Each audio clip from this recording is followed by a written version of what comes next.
అమ్మ ఉందని నమ్మిన వారికి కళ్ళ ముందు కనిపించే దైవం అవుతుంది. లేదనుకునే అల్పులకి ఆమె కళ్ళు తెరిపిస్తుంది.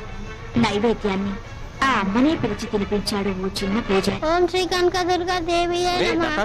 నేను ట్రస్టీ గారితో మాట్లాడొస్తాను. త్వరగా నైవేద్యం పెట్టేసి మేయర్ గారింటికి ప్రసాదం పట్టుకెళ్ళాలి. నేను వేద పాఠశాలకు వెళ్ళాలి, తొందరగా రండి. అవన్నీ తర్వాత, అమ్మవారికి నైవేద్యం పెట్టాకే వెళ్ళు. నేను ట్రస్టీ గారితో ప్లేట్ల కలెక్షన్ గురించి మాట్లాడి వెంటనే వచ్చేస్తాను. ఎక్కువ మంత్రాలు చదవకుండా త్వరగా కానీ పులిహోర పై నుండి జీడిపప్పు కదలకుండా నైవేద్యం పెట్టు. తినమ్మా తిను. నేను